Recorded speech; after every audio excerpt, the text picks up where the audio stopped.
नमस्ते विद्यार्थी मित्रों। हिंदी की 7वीं कक्षा में मैं आप सभी का स्वागत करता हूँ। आज की हमारी यह 7वीं की पहली ऑनलाइन कक्षा जो है शुरू हो चुकी है। सबसे पहले मैं आप सभी का स्वागत करता हूँ इस ऑनलाइन कक्षा में। आज हम पहले अपनी पाठ्य पुस्तक जो है उसके बारे में थोड़े बहुत जानकारी अपनी पाठ्य पुस्तक की लिंक है।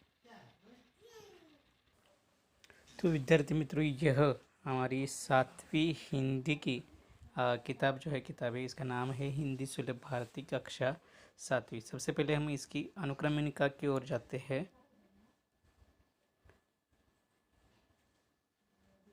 तो अनुक्रमणिका में आपको दो भाग दिखाई देते हैं, यानी कि दो इकाइयाँ हैं, पहली इकाई और दूसरी इकाई। इन दोनों इकाई में लगभग 8 पाठ या 8 पाठ कविताएं आपको नज़र आते हैं, 1 से 8 तक। तो आज जो हम पाठ देखने वाले हैं वह है वाचन मेला। तो सबसे पहले हम यह पहला पाठ जो कि चित्रवर्णन पाठ है, इसका आज हम अध्ययन करेंगे। तो चलिए शुरू करते हैं आज का पाठ वाचन मेला। कक्षा 7वीं, विषय हिंदी, पहली इकाई, पाठ क्रमांक 1, वाचन मेला। मेरे छात्र मित्रों, आप सबका स्वागत है। इस पाठ में आपको चित्र वर्णन लिखना है। जैसे ही हम इस चित्र को देखते हैं तो लाल अक्षरों में छपा हुआ एक वाक्य हमें यहां दिखाई देता है। वह वाक्य है, देखो, समझो और बताओ। इस वाक्य में पहला शब्द है देखो। तो प्रथम हम इस चित्र को ध्यान से देखेंगे। उसके बाद शब्द आता है समझो, मतलब इस चित्र को समझना है। और चित्र को समझने के लिए, किसी भी चित्र को समझने के लिए 3 बातों को ध्यान में रखना आवश्यक होता है। आइए जानते हैं वह 3 बातें। पहली बात, चित्र का विषय। इस चित्र का विषय है वाचन मेला। दूसरी बात, हम चित्र में किन चीजों को देख रहे हैं या हमें चित्र में क्या क्या दिखाई दे रहा है। तीसरी बात यानी अंतिम बात, मोरल, बोध अथवा संदेश। अगर हम इन 3 बातों को समझ लेते हैं तो हम किसी भी चित्र का चित्र वर्णन लिख सकते हैं। तो आइए चित्र का विषय, चित्र में क्या देखा और चित्र से मिलने वाला संदेश ध्यान में रखते हुए वाचन मेला इस चित्र का चित्र वर्णन लिखते हैं। मेला इस शब्द का मतलब होता है यात्रा। मेला इस शब्द का समानार्थी शब्द है यात्रा। जब हम इस चित्र को देखते हैं तो यहाँ ऊपर एक नाम लिखा है वाचन मेला, यानी इस चित्र का विषय है वाचन मेला। तो हम पहला वाक्य लिखते हैं, यह एक वाचन मेला है। यह जो मेला है यह एक खुली जगह पर लगाया गया है। एक खुले परिसर में यह मेला लगाया गया है। एक खुले मैदान में यह मेला लगाया गया है। तो अब हम दूसरा वाक्य लिखेंगे कि यह जो मेला है यह एक खुले परिसर में लगाया गया है। हमारा दूसरा वाक्य होगा, एक मैदान में यह मेला लगाया गया है। बच्चों, आपको इस मेले में भीड़ दिखाई दे रही है। तो बताओ, मेले में कौन कौन आया हुआ है? मेले में बच्चे, बुजुर्ग व्यक्ति यानी वयस्क व्यक्ति, स्त्री पुरुष आए हुए हैं। तो ठीक है, तो अब हम लिखेंगे, मेले में बहुत से स्त्री पुरुष, बच्चे और वयस्क व्यक्ति दिखाई दे रहे हैं। जैसे ही हम इस वाचन मेले को ध्यान से देखते हैं तो पुस्तकों के अलग अलग दुकानें या स्टॉल या विभाग हमें यहाँ दिखाई देते हैं। तो अब हम चौथा वाक्य लिखेंगे, मेले में पुस्तकों के अलग अलग विभाग बनाए गए हैं, जैसे कि बाल साहित्य, विज्ञान कथा और किशोर साहित्य आदि।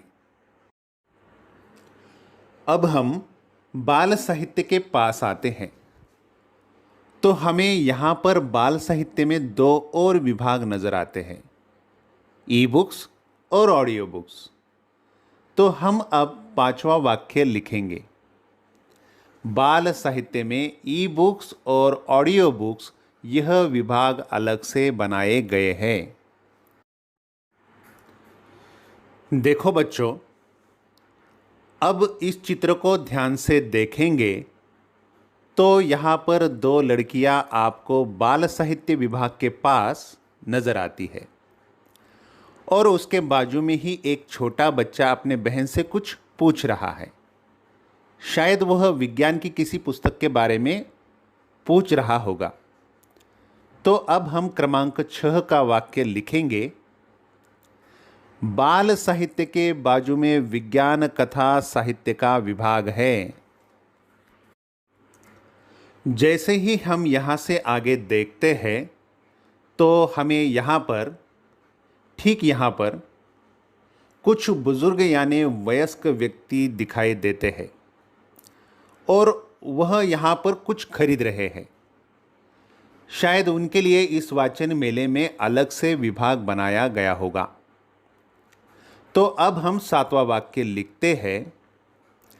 वाचन मेले में वयस्क व्यक्तियों के लिए पुस्तकों का अलग विभाग बनाया है। अब हम वाचन मेले में यहाँ पर आते हैं। देखो यहाँ पर, हो सकता है वाचन मेले का प्रवेश द्वार हो, क्योंकि लोग यहाँ से अंदर आते हुए दिखाई देते हैं।